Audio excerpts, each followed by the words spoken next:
C'est un boost d'énergie incroyable. C'est un relâchement d'adrénaline incroyable qui fait qu'on se sent invincible. La baignade en eau glacée, c'est très répandu en Scandinavie et en Russie.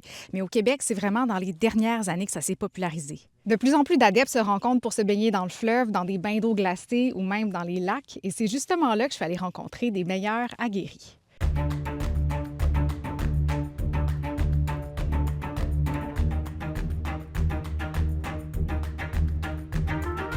Le corps perçoit ça comme une situation dangereuse de mort potentielle.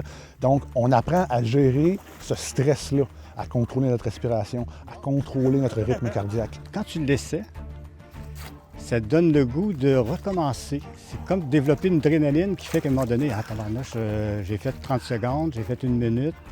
Là, tu as envie de dire, mais je vais essayer 2. Mais le stress d'un bain de glace, c'est le même stress qu'un boss désagréable, qu'un examen d'école qui s'en vient, ou peu importe le stresseur qu'on peut avoir dans notre vie. C'est même après 2 ans, il y a encore un petit choc thermique qui est là.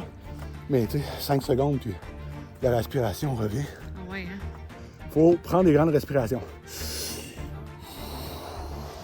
pour calmer le corps qui veut respirer vite puis le cœur veut se battre vite.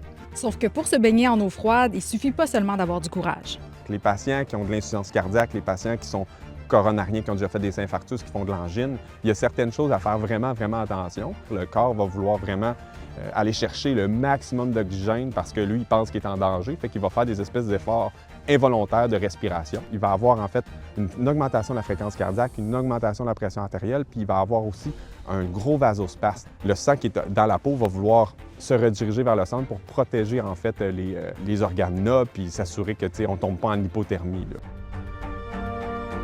À l'heure actuelle, on ne peut pas dire vraiment que ça peut guérir les maladies mentales, puis ça peut booster le système immunitaire. Je pense que les bienfaits sont dans le psychologique.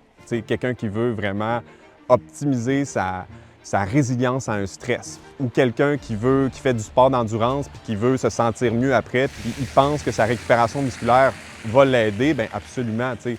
Si on est mal coaché ou si on n'est pas coaché du tout, on saute à l'eau, on n'est pas n'importe quoi, c'est un 10 secondes d'enfer, on veut sortir puis on ne veut plus jamais refaire ça. Donc c'est important de le faire avec quelqu'un qui est capable de nous expliquer comment rentrer dans l'eau pour que l'expérience se passe bien.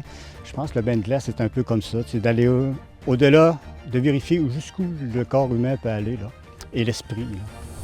Oh boy!